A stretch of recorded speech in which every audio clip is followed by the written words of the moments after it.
Boa tarde. De fato, eu estava ciente, né?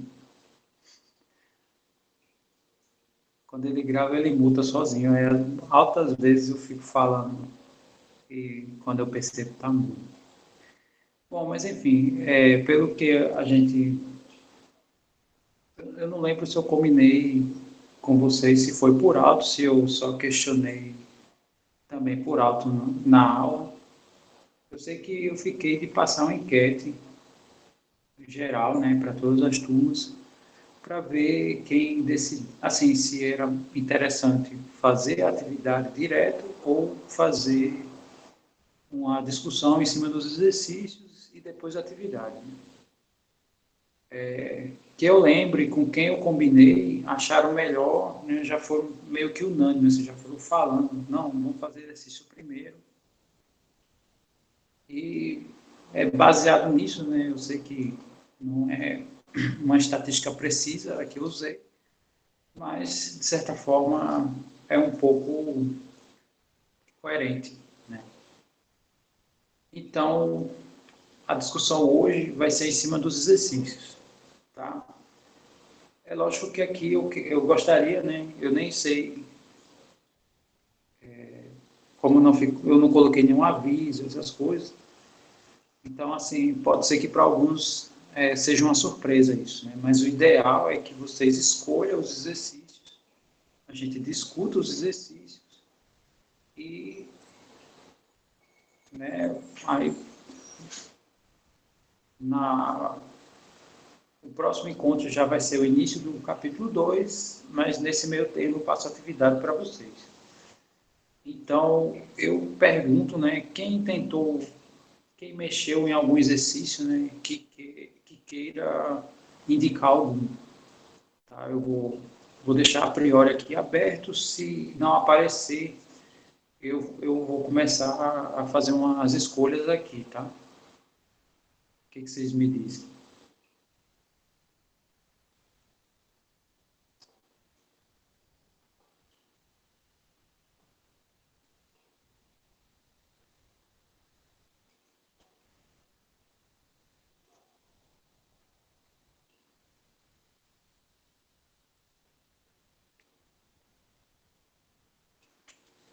Bom, se ninguém diz nada, 6.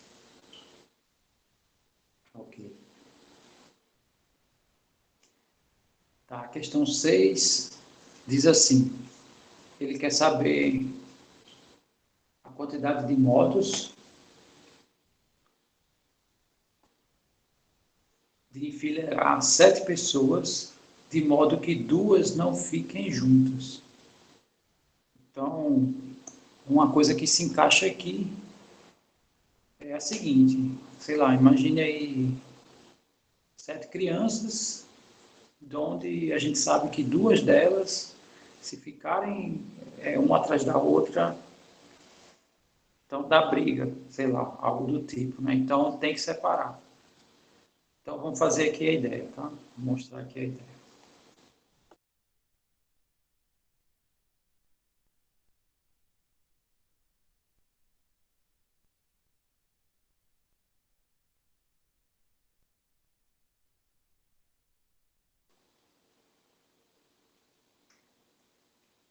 Então a questão 6, eu tenho 7 pessoas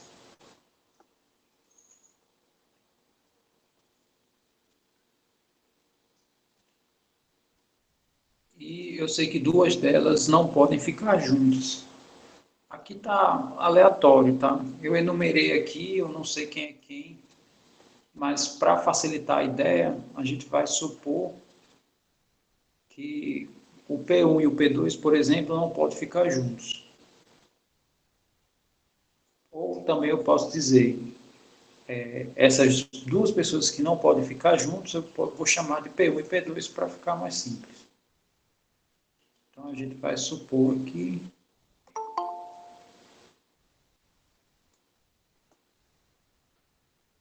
tem que estar separados, né?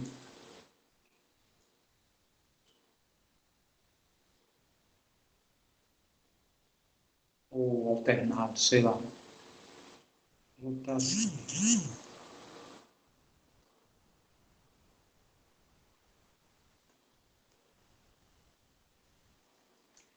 Ok, então, como é que a gente faz essa contagem?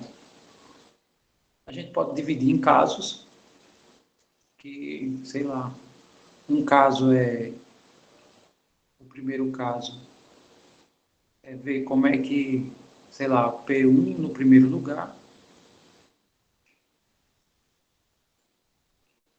aí ver como é que se comportam os demais, né, para fazer a contagem. Ou eu posso pegar todas as possibilidades. Deixa eu colocar, vou colocar reticência aqui, tá? Essa aqui é uma maneira.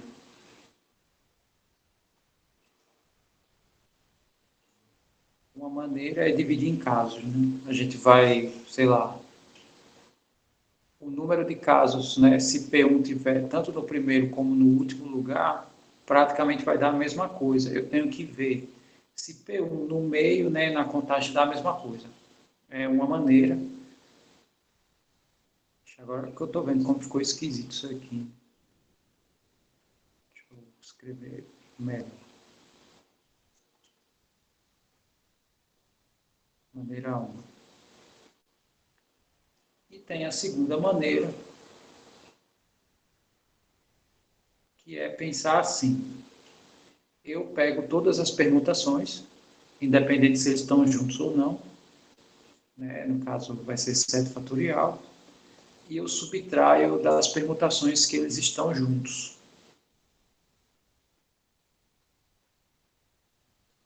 Esse segundo caminho aqui é menor, tá? É mais curto. Esse primeiro caminho, eu vou mostrar só esse primeiro caso aqui, e os outros vocês testam, tá? Mas se pergunta no primeiro lugar, então vamos colocar. Inicialmente eu tinha chamado de decisões, né? Então a primeira decisão é colocar o elemento P1 no primeiro lugar. E para ficar mais simples, quando eu escrever D1 já é o número dessas possibilidades. Então, o que a gente quer é o produto, né, de D1 até D7. Né? A decisão D1 até D7 cada decisão é colocar cada elemento num determinado lugar ou ver quantas possibilidades eu tenho para cada um deles. Então, significa que esse primeiro caso, suponha que é o D1, vou colocar aqui em cima, tá? D1 é colocar o P1 no primeiro lugar. Consequentemente, esse D1 eu só tenho uma opção.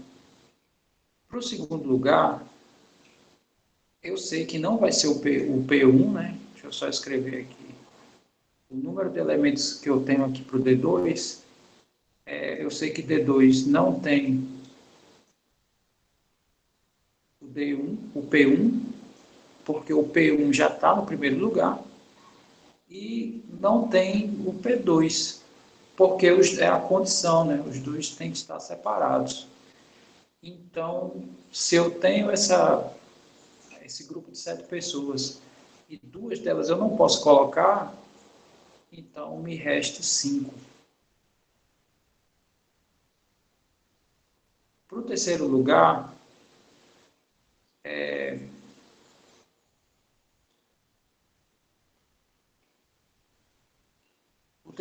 eu só não posso ter o que foi escolhido aqui para esses dois. Né?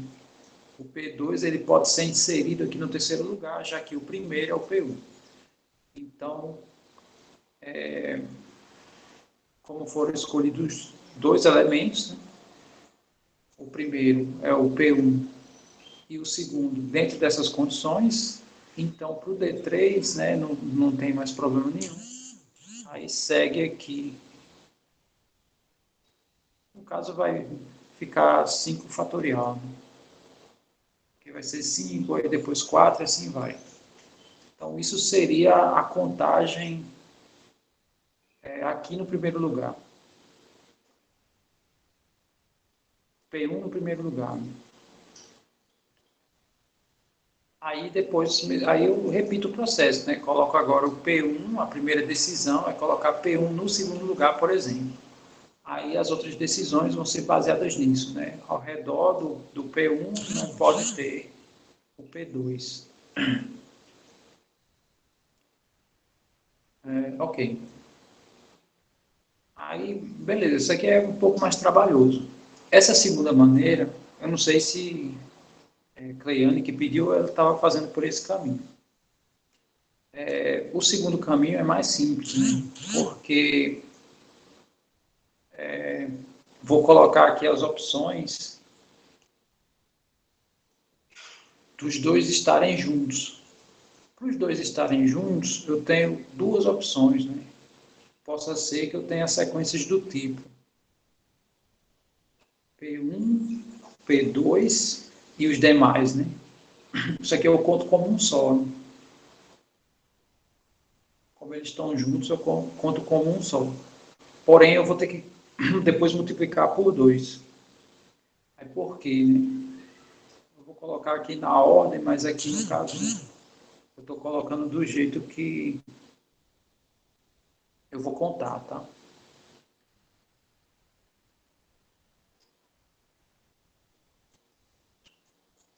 E tem esse segundo caso, né?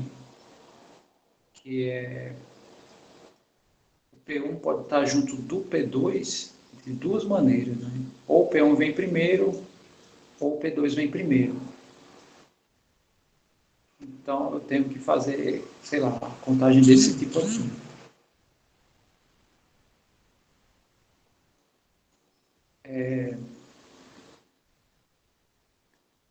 Tá, então fazendo essa contagem aqui, como esses dois eu estou contando como um só, então na verdade eu vou permutar aqui 6 elementos e não 7. Então aqui, essa quantidade aqui de permutações é 6 fatorial, aqui duas vezes, né? Porque tem a permutação nessa ordem e nessa ordem invertida. Consequentemente, a segunda maneira de contar isso, né, é subtrair disso aqui, né? 2 vezes 6 fatorial. Aí praticamente acabou, tá? Não sei se todo mundo visualizou a ideia, tá? Então dá um feedback aí para mim.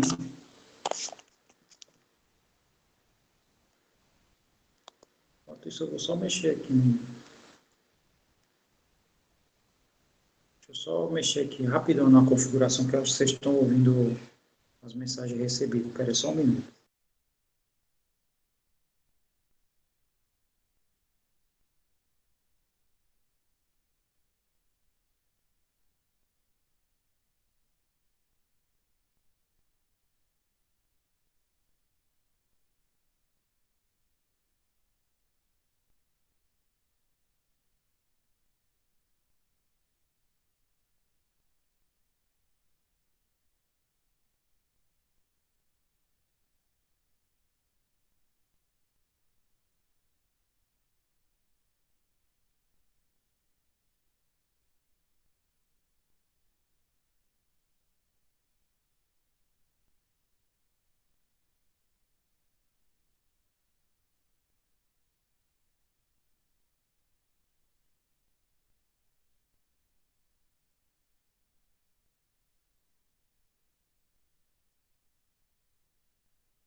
Eu acho que não vai dar mais. Vocês não vão ficar ouvindo mais as vibrações. Tá. Muito bem, então a gente fez aqui a discussão da 6, né? Tá. O que mais?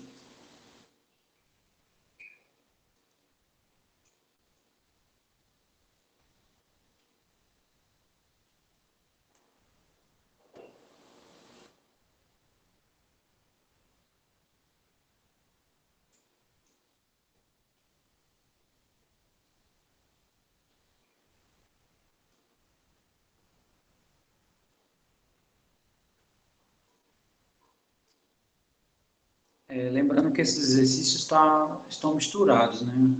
Tem conteúdos da primeira unidade aqui, né? que não vão ser cobrados, né, na atividade. Então, por exemplo,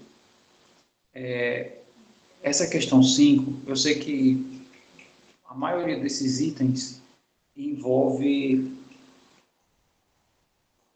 o conteúdo da primeira parte, exceto o F e o G, tá? Por quê? Porque o F e o G, nos itens, quando eles pedem, eles usam aqui esse conectivo OU, né? E a gente sabe que ao usar esse conectivo OU, que ele está pedindo entra no princípio da inclusão e exclusão, né? Então, eu vou entrar aqui com o número de elementos aqui dessa primeira parte, vou entrar com o número de elementos dessa segunda parte e provavelmente, né, possa ser que eu conte mais do que eu devo, aí eu tenho que fazer subtrações, né? Aí eu vou fazendo esse processo de adicionar e subtrair até chegar no número da interseção de todos os elementos em questão, tá? Então, eu vou fazer aqui só uma delas, né, para a gente fixar a ideia, pode ser a própria G, que a própria G diz assim: eu tenho aqui a palavra capítulo e eu quero saber quantos anagramas tem nessa palavra, nessas condições, né? Eu quero que a letra C esteja no primeiro lugar e que a letra A no segundo, né? Então isso aqui é uma informação só, ou a letra C no terceiro lugar. Então são essas duas informações, tá? Que a condição ele exige. Então vamos fazer aqui rapidão. Tá?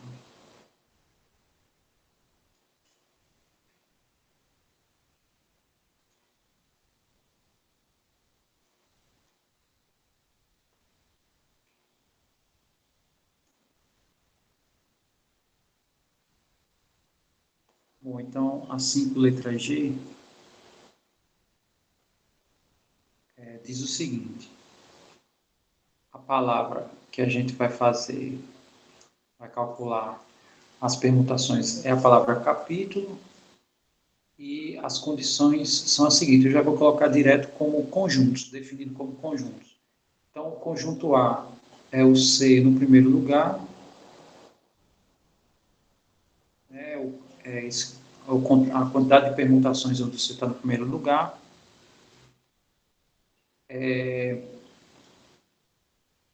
O A2, eu vou colocar o A no segundo lugar.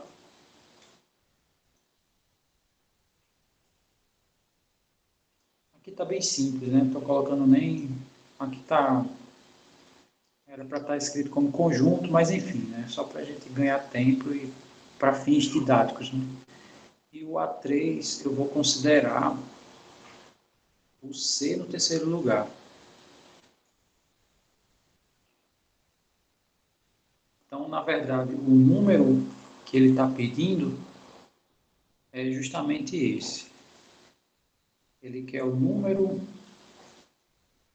de A1 interseção A2, porque uma das condições é C no primeiro lugar e A no segundo lugar, né? Então, aplicando a booleana, né, é a interseção que tem correlação com o conectivo e eu vou unir, né, porque eu tenho essa opção ou essa opção, né, que é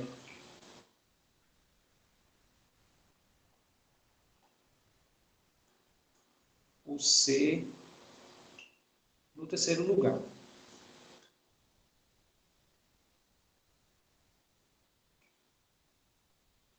Lembrando também que eu sei que tem umas questões aqui bem complicadas, assim, que eu coloquei, né? Algumas eu escolhi, eu fiz um rascunho e coloquei, outras foi meio que no olhômetro. Eu olhei, eu acho que não é complicado. E no fim das contas, né, já me pediram isso, eu vou gerar um gabarito, e algumas foram bem árduas, assim, né, de se chegar no resultado. Então, se vocês não optarem, né, se vocês optarem por uma que é difícil, então eu depois coloco, e se a gente não conseguir na discussão resolver a questão, aí eu coloco depois um PDF, né? Inclusive tem um PDF que eu estou pendente aí, que foi a demonstração do princípio de Kaplanski, tá? Mas em breve eu coloco lá. E caso não haja escolha das questões, então eu vou escolher umas fazíveis mais ou menos de cada tópico, tá? Lógico que se eu não conseguir abraçar tudo, né, aí eu não vou. Aqui a gente vai fazer dentro das nossas condições. Aplicando o princípio aqui da inclusão e exclusão, essa primeira interseção aqui a gente considera como um conjunto só, né, e aqui é o segundo conjunto. Então, o que a gente quer, né, calcular? É o número de elementos dessa interseção mais o número de elementos desse conjunto aqui, que é o A3, menos a interseção desses dois, né? Que no caso vai ser a interseção A1 com A2 e A3. Muito bem. Aí, a informação A1 interseção A2 está me dizendo se A1 é o fato do C estar no primeiro lugar e o A2 é o A que está no segundo lugar, A1 interseção A2 é essas duas letras estarem respectivamente nos dois primeiros lugares. Aí eu pergunto, isso aqui, a palavra capítulo, ela possui 8 letras distintas. Quantos anagramas eu consigo aqui nessa condição, né? Fixando as duas primeiras?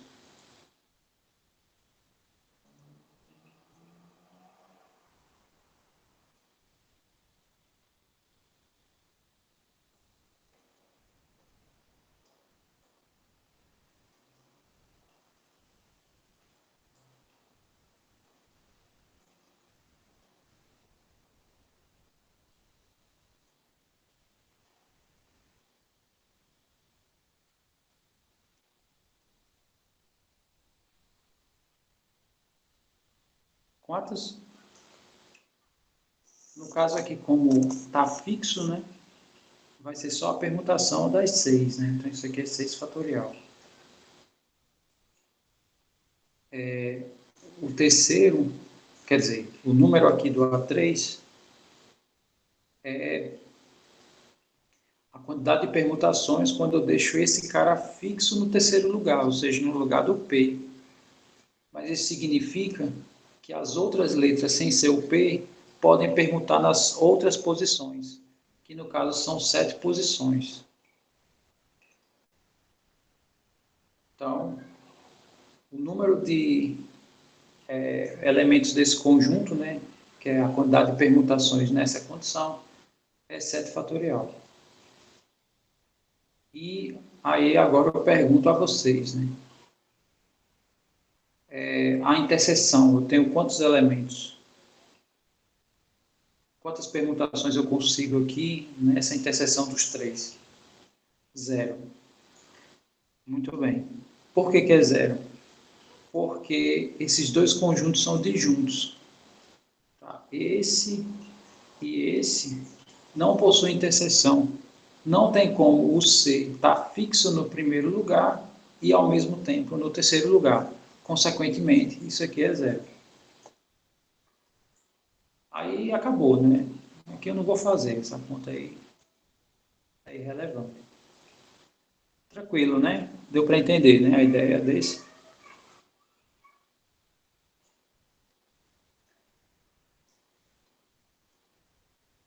Tudo bem.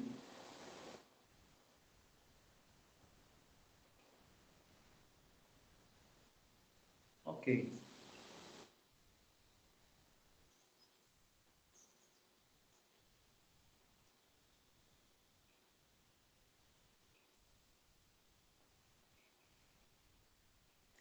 Ó, aqui tem uma questão, essa questão aqui, ó. Questão 11. ela lembra um pouco aquele princípio da reflexão, porém aqui ele tem uma pequena diferença. Não é bem o princípio da reflexão aqui, eu vou dizer por quê. Eu tenho uma partícula que possui dois movimentos possíveis. Ou ela se movimenta para a direita, né? Ou ela se movimenta para cima. E ela está inicialmente no ponto XY. Aí a pergunta é, quantos são os caminhos possíveis para sair do ponto 00 para o ponto AB? Essa questão está genérica. Mas aqui a gente tem que discutir, né, como é que a gente tem que proceder aqui para descobrir todas essas quantidades de caminhos. Então vamos só colocar isso aqui no plano cartesiano, e aí a gente tem como visualizar melhor. Então deixa eu colocar aqui o plano.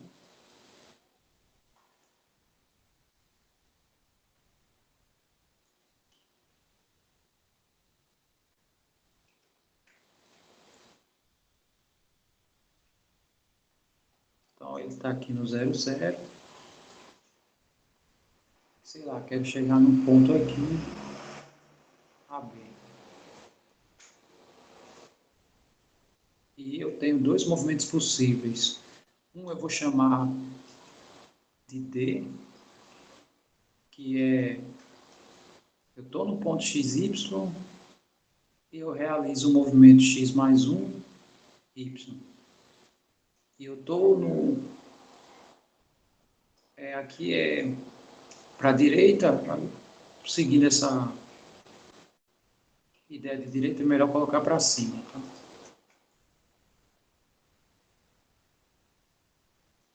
Então aqui vai ser X, Y mais 1. Né? Ou eu vou para a direita ou eu vou para cima.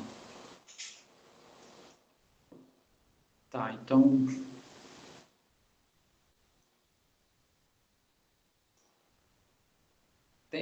tem um caminho super simples, que é aplicar aqui, vou colocar de outra cor aqui.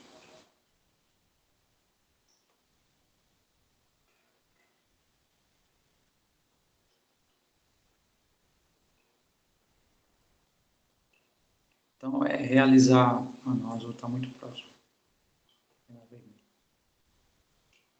Então aqui eu realizei um movimento para a direita, né? Eu estou no 00, fui uma vez para a direita. Quer dizer, eu vou várias vezes para a direita, né? Até eu chegar exatamente abaixo do ponto, né? Então, deixa eu só escrever o que eu fiz aqui.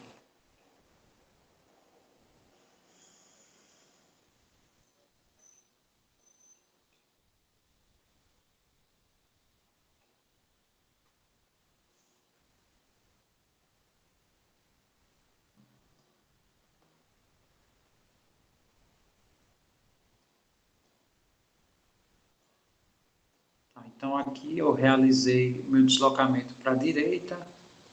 Não sei se vocês conseguem perceber. A vezes, né? Isso aqui, a vezes.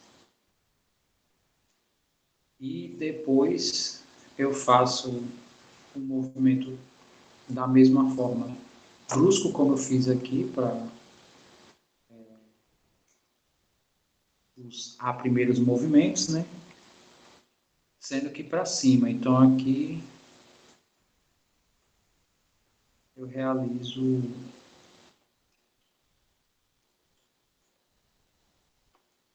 esse movimento aqui B vezes. Né?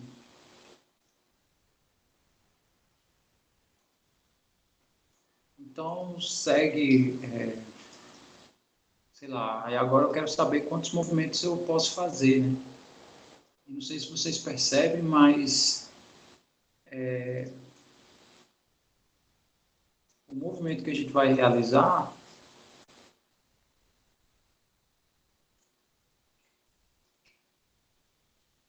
nada mais é do que trocar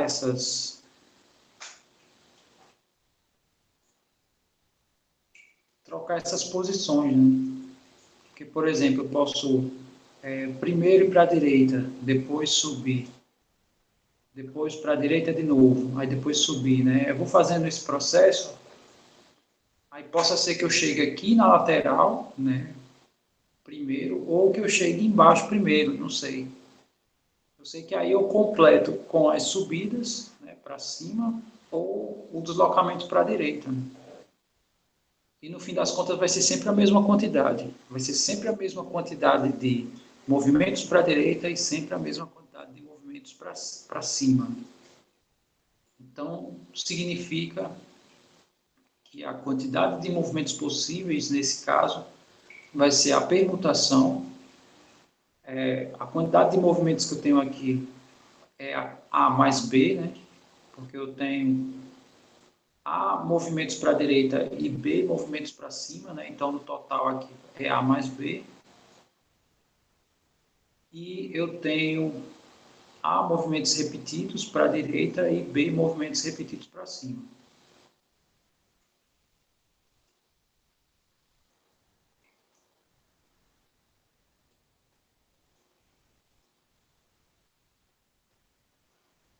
E se eu tivesse colocado uma questão dessa, por exemplo, numa atividade, essa resposta aqui já me era satisfatória, tá? Todo mundo visualizou as razões de ser essa permutação ser a minha resposta?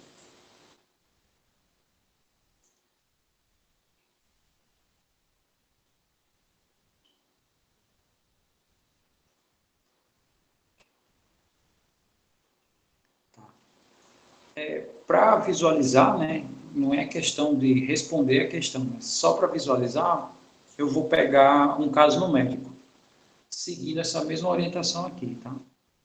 Então, deixa eu pegar aqui novamente, né, mais um, vou desenhar aqui um plano cartesiano e vou pegar dois pontos bem simples, só para a gente visualizar essa ideia do que eu falei até o momento, né? Então, eu vou sair aqui do ponto 00, suponha até o ponto 2 e 3. E eu vou realizar esses movimentos aqui. Aí eu vou colocar algumas possibilidades aqui. A primeira possibilidade eu vou colocar em vermelho, que seria a mais simples de todas, né? Eu realizar dois movimentos para a direita e três movimentos para cima. Essa é uma maneira super simples de eu sair do ponto 00 e chegar no ponto 2 e 3 com esses dois movimentos, tá? Então, só colocar aqui direita e direita, né? Cima, cima e cima. Outra possibilidade para a realização desse movimento, né? O deslocamento do 00 até o 23, é eu começar a alternar esses movimentos para a direita e os movimentos para cima. Então, sei lá, vou pegar aqui em azul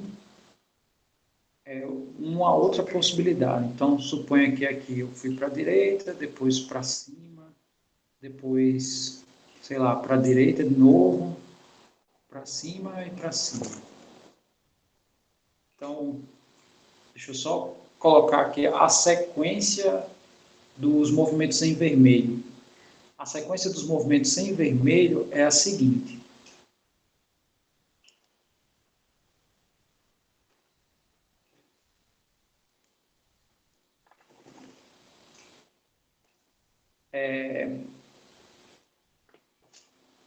Direita, direita, para cima, três vezes na sequência. Agora, o movimento em azul é o seguinte, né? É direita novamente, né? Aqui uma vez, depois para cima, depois direita, depois para cima e para cima.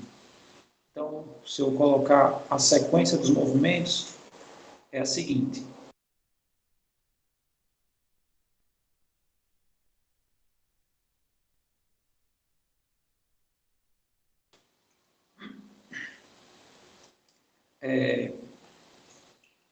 Então, é direita, para cima, direita, para cima e para cima. Ou seja,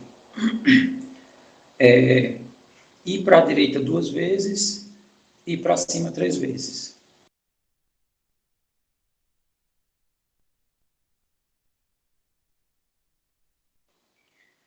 Então, o que a gente percebe, né? Que os movimentos para sair de um ponto a outro, usando esses dois movimentos, segue mais ou menos aquela mesma ideia lá do princípio da reflexão. Que aqui eu vou perguntar 5, é a permutação de 5. Por que é a permutação de 5? Porque são 5 movimentos necessários para eu sair daqui até aqui. E, de fato, é a soma dos movimentos para a direita com os movimentos para cima, né? Que no caso aqui foram 2, né? Contando no vermelho, aqui foram 3. Aí essa soma dá 5.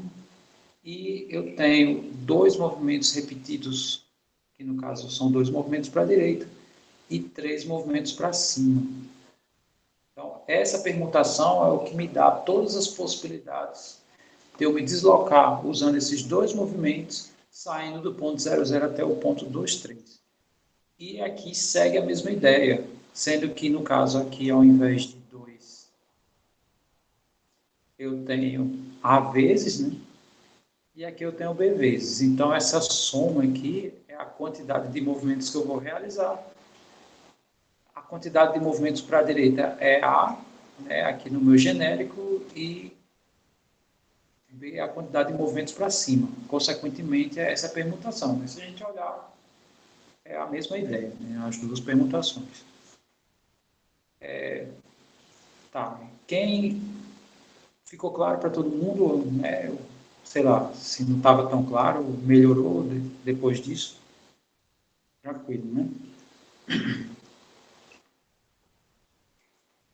Ok.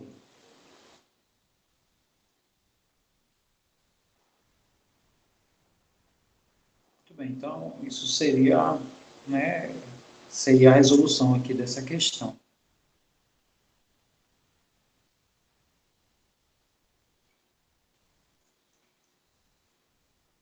Ah, tem essa questão aqui, a 14, né? 14, ela trabalha com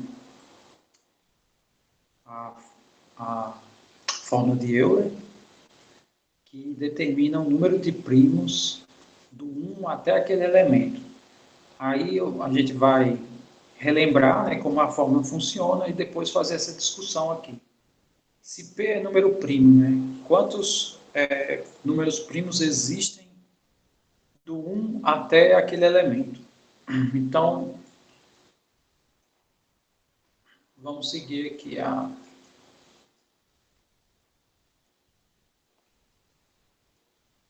próxima questão, que no caso é essa, né? Então, quantos números primos tem do 1 até o 360? Né?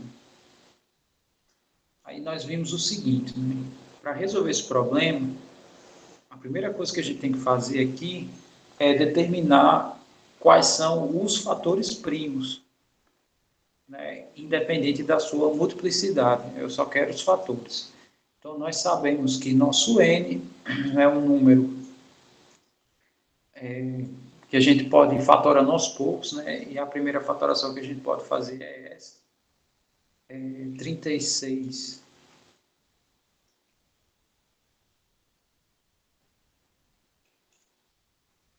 vezes 10, né? Uma fatoração simples. Eu sei que 36 é 6 vezes 6, e cada 6 é 2 vezes 3, né? Isso aqui escrevendo, sei lá, de uma maneira mais simples possível. O número 2 se repete 3 vezes, o número 3 se repete 2 vezes. Tá, então tá aí os 3 fatores. Né? A aplicação da fórmula, né, de Euler vai ser da seguinte maneira. Eu vou escrever o 360 dessa forma, tá? Que aí é até mais simples para fazer a conta. Então vai ser assim.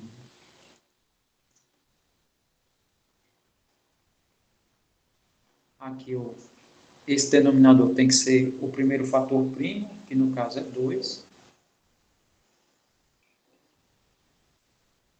Agora eu vou pôr o segundo.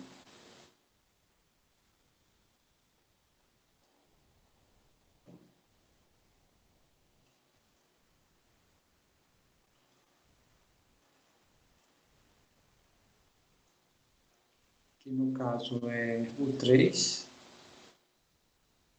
E por fim, o terceiro, que é 5.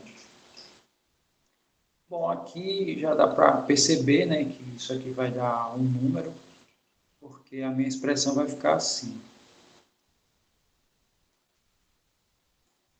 Escrevendo de uma forma simples, essa conta vai dar o próprio 1 sobre 2, né? Aqui já tem um cancelamento. Essa daqui vai dar 2 terços. E essa daqui vai dar 4 quintos. Quer dizer, esses três fatores aqui eu posso cancelar e vai sobrar alguns fatores, tá? Aí eu não vou fazer a conta, mas isso aqui, esse número natural, vai ser o número de primos do 1 até o 360. Aí tá tranquilo, né? Lembrando, né? A primeira coisa que a gente fez aqui foi fatorar o nosso número composto, né? Ok, agora vamos fazer assim, né? Vamos fazer agora a conta. Se eu tiver P, o número primo, aí a pergunta, o que que a gente faz, né?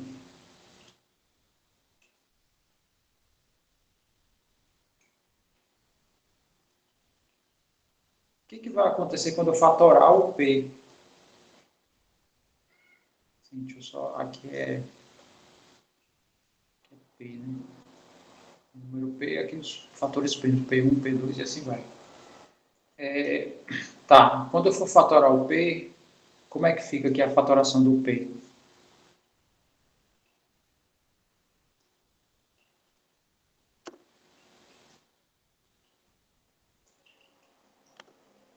Tem como fatorar isso aqui?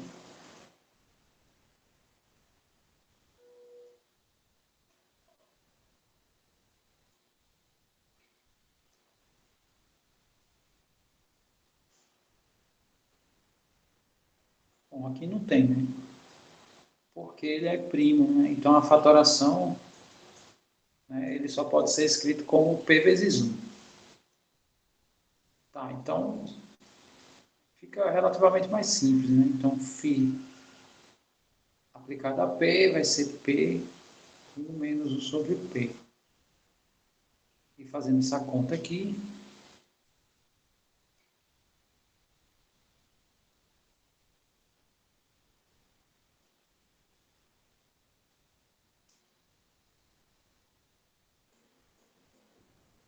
isso aqui vai ficar assim.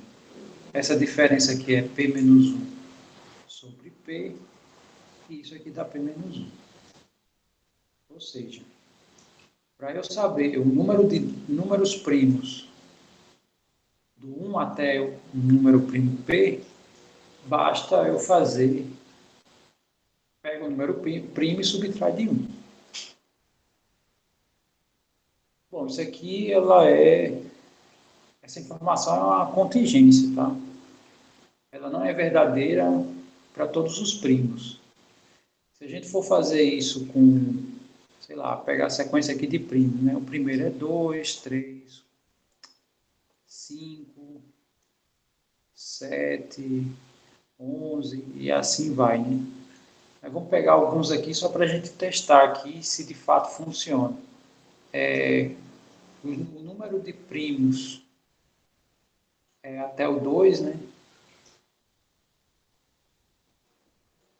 O número de primos até o 2, por exemplo, é 1, que é ele próprio. Então aqui, beleza, está correto. Se eu fizer para o 3, vai dar 2, que de fato é o 2 e ele mesmo. Agora, se eu fizer para o 5, isso aqui vai dar 4. Né? pega ele e subtrai 1. Porém, aqui já não é verdade, né? Porque eu tenho o 2, o 3 e o 5, que é, no caso, ele mesmo, né? Então, não tenho 4 números primos, eu tenho 3. E a partir daí em diante, né, vai estar tudo incorreto, né? Então, por exemplo, se eu fizer com... O próximo aqui é 13, né? Bom, a gente sabe que se eu adicionar o 13 aqui, né, todo mundo é primo, então aqui tem 6, né? Isso aqui é 6. Mas de acordo com essa expressão, eu tenho 12. Então,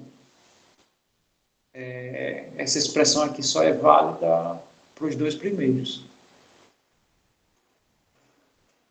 Então, ela só vale para esses dois. Para os demais, ela não vale mais. Tá?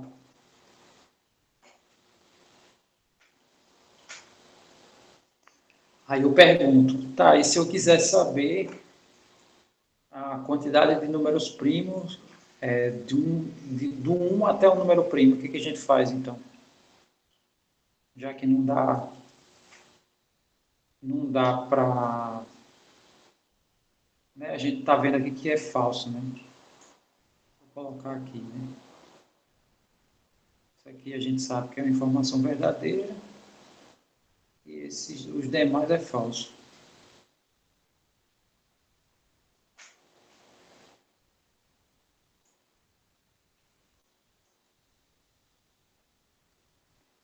Bom, para responder isso, né?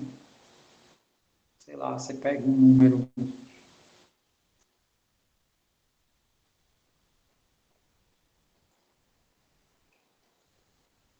por exemplo, 29, né? 29 é o número primo. Se eu quiser saber esse número aqui, né? Se for usando essa fórmula, eu vou encontrar 28, que é falso. Mas eu pego o próximo. Se eu, o número de primos entre 1 e 30 é o mesmo que do 1 até o 29. A diferença é que aqui, esse aqui está incluso, e o 30 não está incluso porque ele não é primo, né? O que está incluso é quem vem antes dele, que no caso é 29. Tá? Deu para entender as ideias aqui que eu, em relação a esse item? Tranquilo, né? Ou seja, é, essa fórmula, essencialmente, ela só funciona para os compostos. Né? Os primos, eu sei que aqui só tem dois, né, que funcionam, então não dá nem para contar com isso. Né? Muito bem. Então, deixa eu ver mais aqui.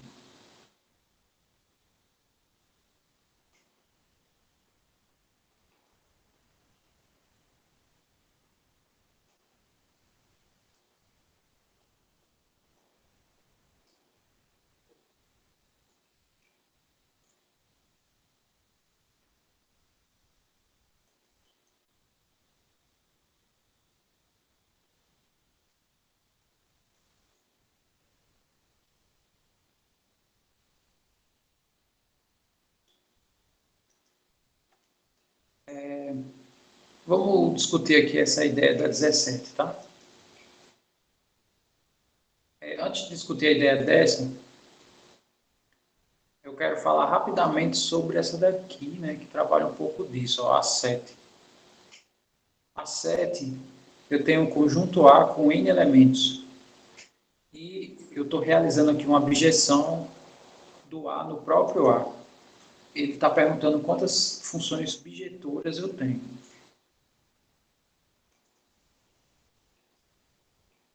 Alguém saberia responder de maneira rápida essa questão?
Bom, então, a ideia aqui é a seguinte.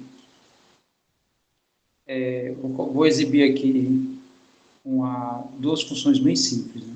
Quer dizer, uma objeção simples. Então, imagine que eu tenho do 1 até o n, né? Esse aqui é o conjunto A. E do 1 até o n, A também, né? Porque eu vou relacionar conjunto A com conjunto A através da função f, né? Então, aqui é uma objeção possível. Vou realizar outra objeção.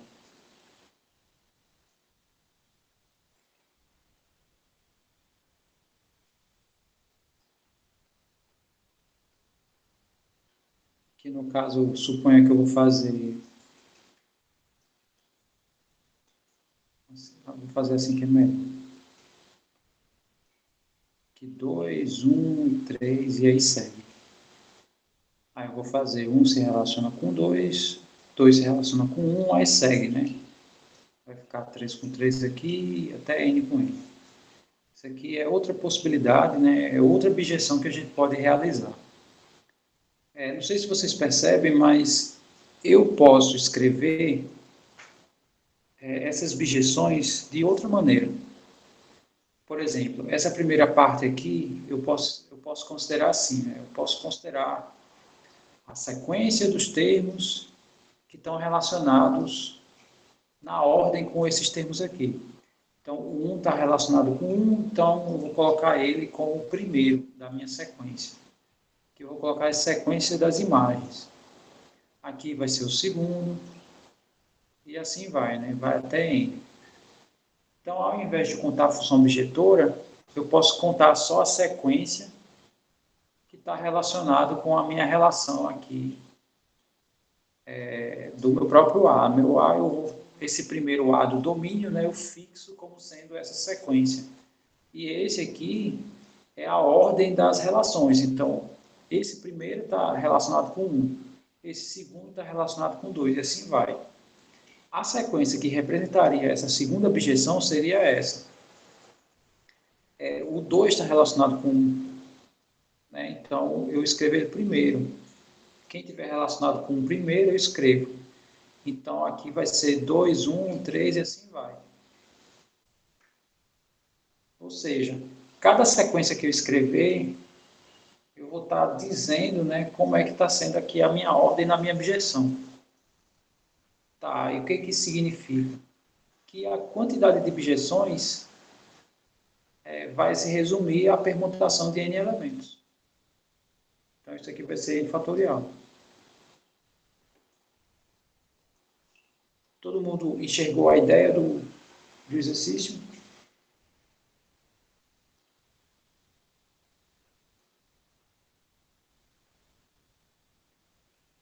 Ok. Aí, no caso do 17, tem uma pequena diferença comparada àquele, né? Então, aqui a gente está supondo que o número de elementos de A é m, e eu também estou realizando,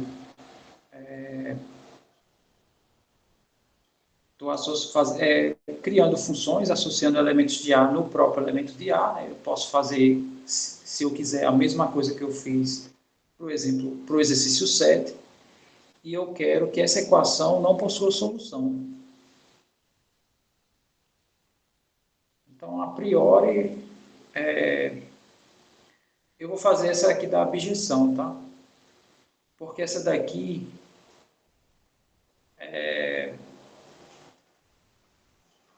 não necessariamente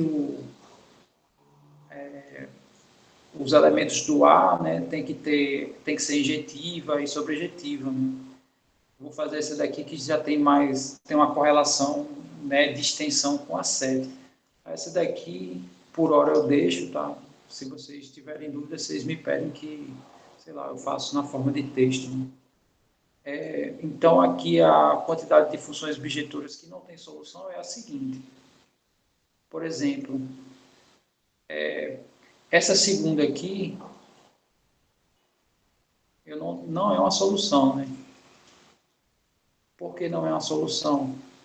Porque ele quer saber, né, quando isso aqui acontece, né? O f de x sendo igual a x, ou seja, quando está na ordem aqui, né?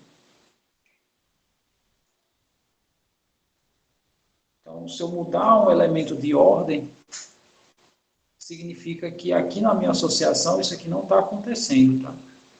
Então, por exemplo, aqui, esse 2 aqui, ele significa que o f do 1 é 2, né? E de fato isso aqui não acontece. E esse aqui significa que o f do 2 é 1. Que de fato isso aqui também não acontece. Ou seja, isso aqui se resume a quê? As permutações caóticas. Tá? Então, de quantas formas isso aqui acontece? Né? Isso aí vai ser a permutação caótica de n termos, né? Que aí a gente viu que é n.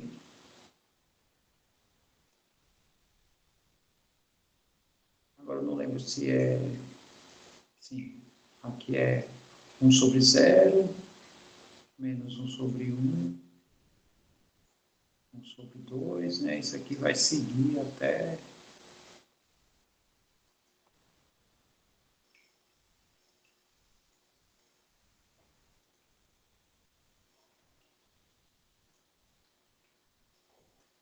Então, essa quantidade aqui é a quantidade de funções objetivas que não obedecem a isso.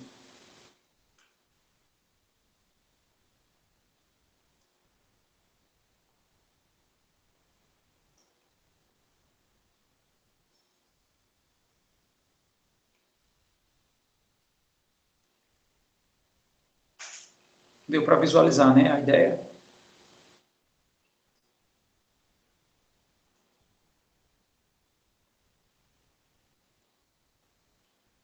Muito bem.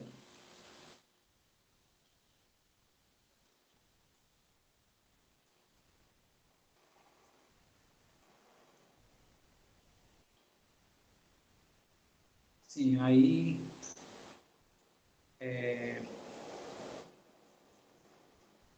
vamos ver aqui a 19, que ele pede para refazer o 23, sabendo que ao invés de 3 dias são 2, né? Então vamos voltar lá no exemplo 23 e ver o contexto.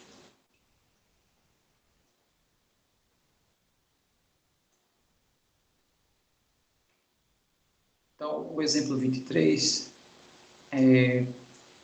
é um exemplo onde esse elemento aqui, ele vai ter aulas de espanhol 3 vezes por semana, em dias não consecutivos do ano, né? Sendo que no caso ele pede para mudar, ao invés de 3, vai ser 2 dias. Aí de quantas formas pode ser feita essa escolha? Bom, então aqui entra no segundo lema de Kaplansky, né?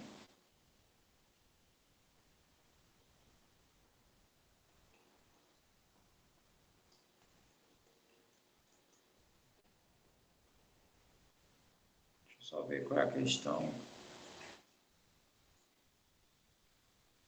19.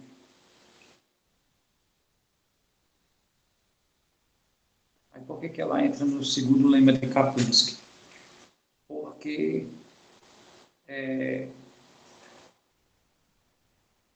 a gente tem domingo, né? Segunda, terça, aí quarta e assim vai, né?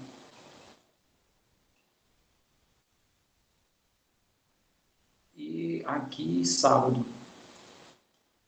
Sábado e domingo são dias consecutivos. Então eu quero escolher 2 ao invés de 3, né? Então isso aqui vai se resumir a isso, né? Vai ser o segundo lema de Kaplansky, né? Onde eu tenho 7 dias disponíveis e 2 para ser escolhido dentre os 7, né? 2 conjuntos. Desculpa, conjunto com 2 elementos. Tá, então isso aqui vai ficar 7 sobre 5 E aqui a combinação, né? Aqui eu faço a diferença, 5, 2. Aí acabou, tá? Faz essa conta aí e vê como funciona. Sei que aqui não é intuitivo, né? Aqui eu apliquei a expressão, né, que a gente viu, que é n sobre n menos p, né? No caso, eu só fiz substituir, e no caso, resolver essa combinação aqui e acabou-se. Né? Só para dar mais um passo aqui.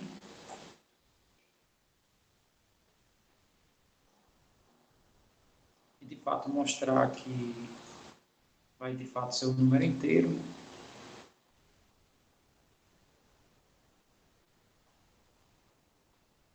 Isso aqui essa combinação é 5 fatorial sobre 2 fatorial e 3 fatorial. Esses dois aqui, tá, o 5 fatorial eu posso cancelar com 5, né? E o 4 fatorial tem esses termos aqui, né? Então, de fato, isso vai ser um número inteiro. Muito bem.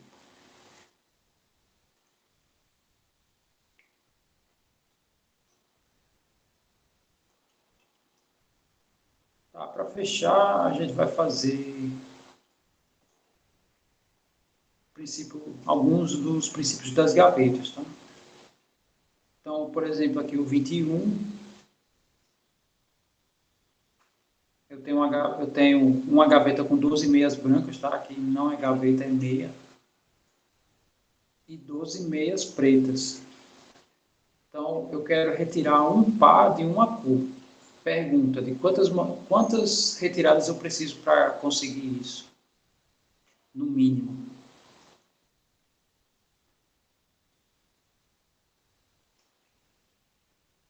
Quem sabe me dizer?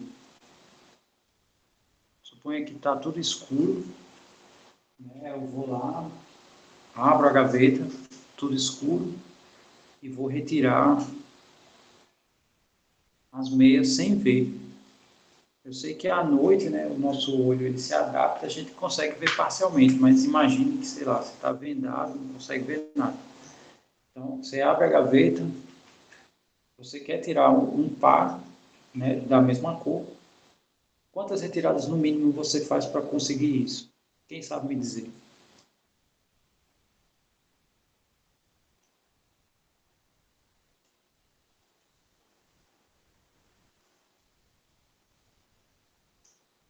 Muito bem. Então, essa é a ideia mesmo. Então, aí, aplicando o princípio aqui das gavetas, né, aí como é que funciona?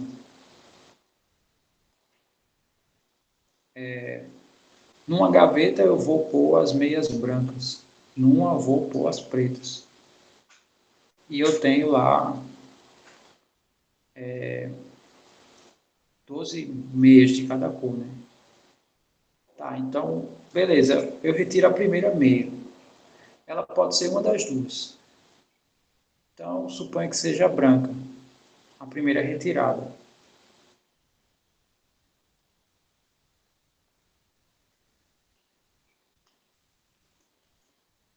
Aí eu vou para a segunda retirada.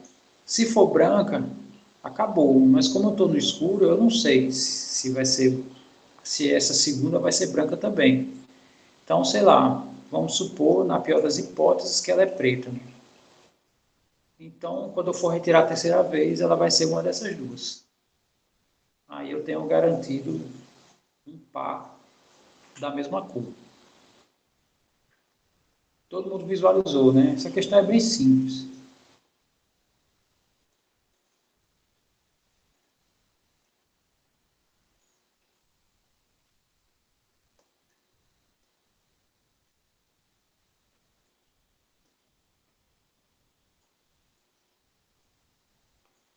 Tranquilo, né?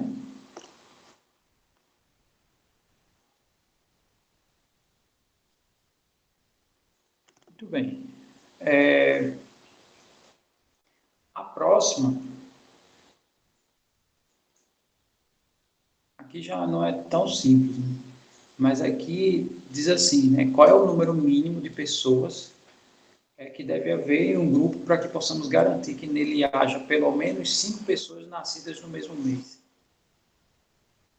Então aqui já não é, já é um pouco menos fácil, né? Sei lá.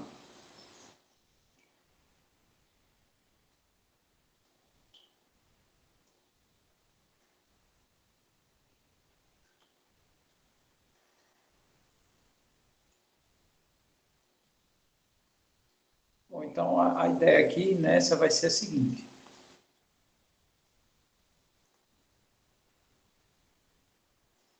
As minhas gavetas vão ser os meses.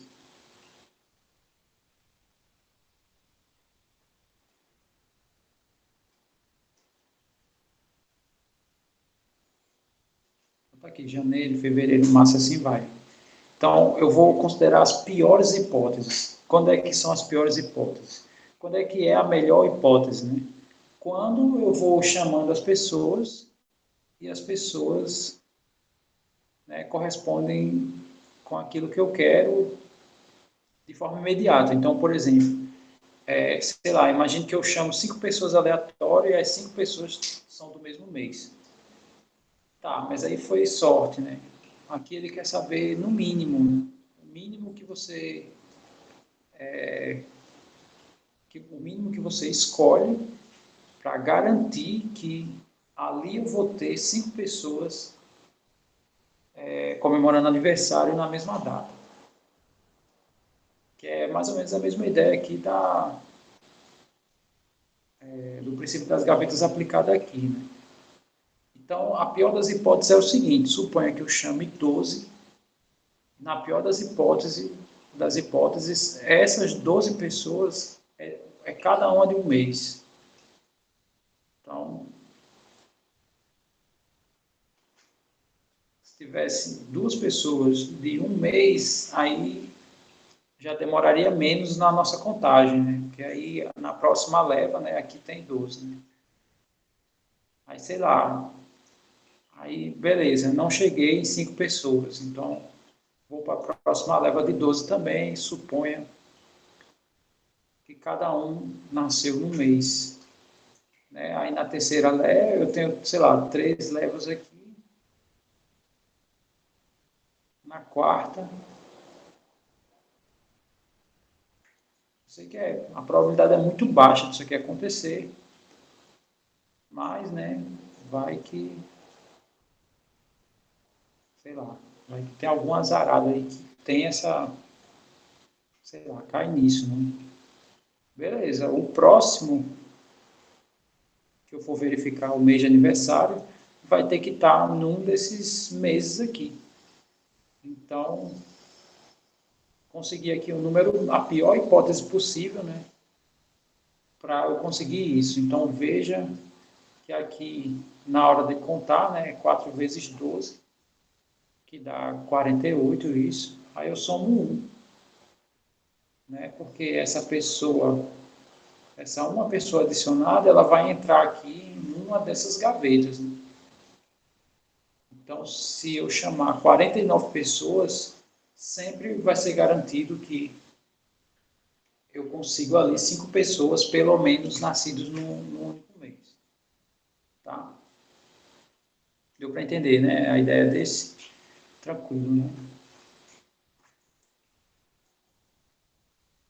Bom, aí para fechar, né, aqui o nosso exercício, né? Eu sei que eu peguei, não peguei todos, né? Mas peguei alguns que têm correlação com o que a gente viu.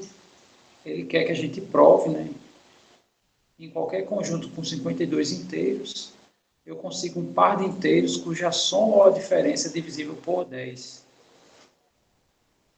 Aí, essa questão ela é bem sucedida quando a gente recorre ao princípio das gavetas, né, de Dirichlet, ou o princípio da casa dos pombos.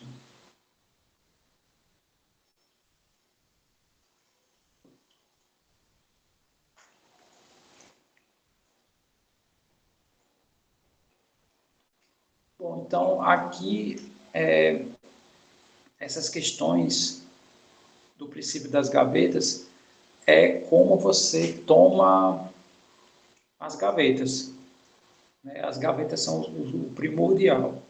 Então, sei lá, imagine que, na pior das hipóteses, eu pego 50, peraí, deixa eu só ver, são 52 números aleatórios.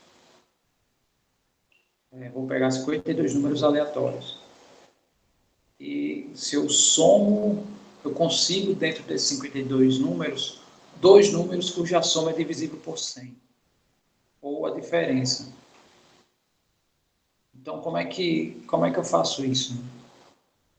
Bom, se eu pego 52 números, eu sei que as divisões por 100 podem deixar alguns restos. E esses restos é como eu vou montar as minhas casas, né? Então, sei lá, pode ser que meu número já seja um múltiplo de 100. Porém, se eu pego o múltiplo de 100 e somo com outro número, aí já não dá mais, aí pode ser que não dê mais um múltiplo de 100, né? Então, sei lá, vamos pegar aqui, existem números que a divisão é zero. Existe esses dois números aqui, sei lá, existem números que a divisão por 100 ou vai dar 1 ou vai dar 99.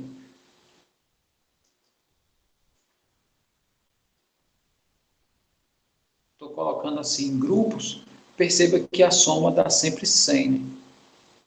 Tá, e o próximo aqui eu vou colocar 2,98.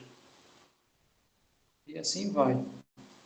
Então a minha última gaveta vai ser 49,51.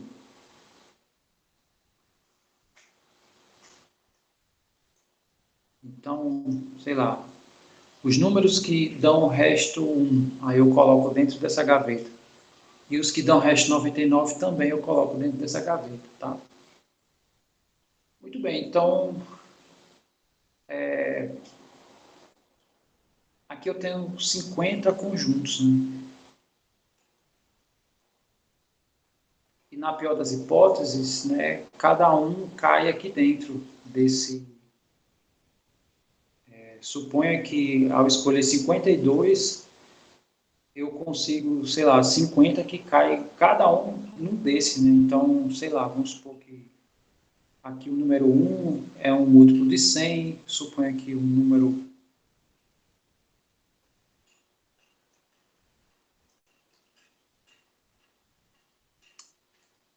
Verdade. Faltou com o resto 50, né? Que aí ficaria 50 e 50, né? Então aqui, sei lá, o número 3, e aí aí no caso é 51, aí acabou, né? Que seria o número 50, esse aqui é o número 51.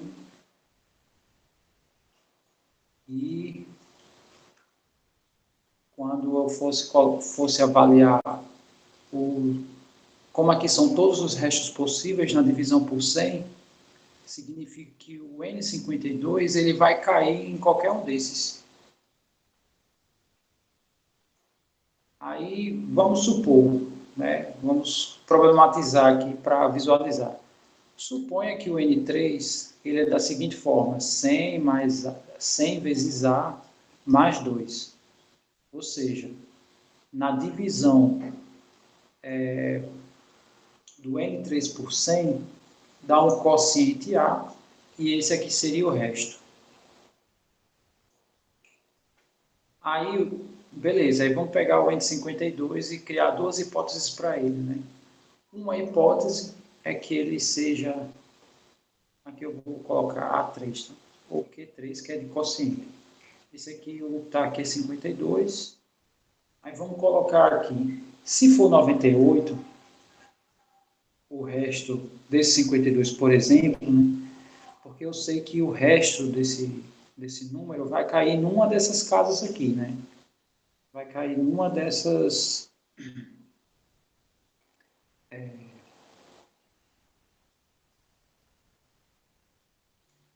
numa dessas gavetas, né? Tá, então se eu somo N3 com N52, então essa soma aqui vai ser 100 vezes o quociente, né, desse número mais o quociente desse número, e a soma aqui vai dar 100. Ou seja, aí já não tem mais resto, né? É divisível por 100. Posso colocar esse com esse em evidência, né? Então a soma desses dois números não vai ter resto, vai dar resto zero. Tá, essa é uma possibilidade. E a outra possibilidade para esse 52 aqui é ele não ser resto 98. É ele ser resto 2 também. Aí nesse segundo caso aqui,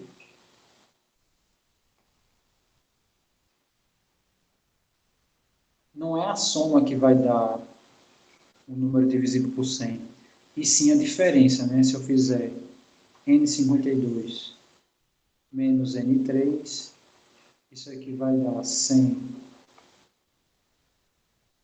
Q52 vezes menos Q3, né? E a diferença aqui dá zero. Né? Se deu zero, o resto é zero, também é divisível por 100. Então, isso acontece com os demais.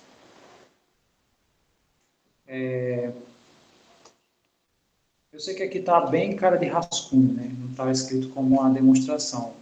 Mas como seria a demonstração? Considerar esses conjuntos, né? Eu vou comentar aqui só o caminho da prova. Eu considero esses conjuntos e aplicando o princípio da casa dos pontos, né? E, na pior das hipóteses, eu vou ter que ao dividir cada número desse por 100, esteja cada um dentro de um conjunto desse, consequentemente o N52 vai estar num desses. Aí, sei lá, a exibição disso aqui e dizendo que é análogo para qualquer outro é suficiente, tá? Aqui não tá, não é um exemplo, tá? Aqui não é um caso particular, eu só, já que ele vai estar numa das casas, eu peguei uma delas, no caso aqui o N3, mas pode ser qualquer outro. Tá? E o último passo, né? Esse aqui seria o segundo passo, né? Tomando supostamente que o N52 está aqui dentro, né? Em relação ao seu resto. Então, isso aqui acontece, né? A conclusão que a gente dá é que isso vai acontecer para qualquer casa. Portanto, qualquer sequência de 52 números, a sua soma, existe pelo menos dois onde sua soma ou sua diferença é múltiplo de 100. E aí termina a demonstração. Deu para entender, né? Por mais que eu não tenha escrito, mas deu para visualizar os caminhos da demonstração.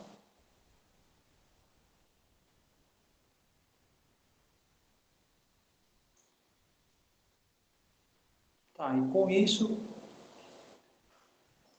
eu finalizo aqui, tá? Quem entendeu tudo tá liberado, tá? Quem não entendeu, eu ainda vou aguardar aqui, ver se tem ainda alguma pergunta.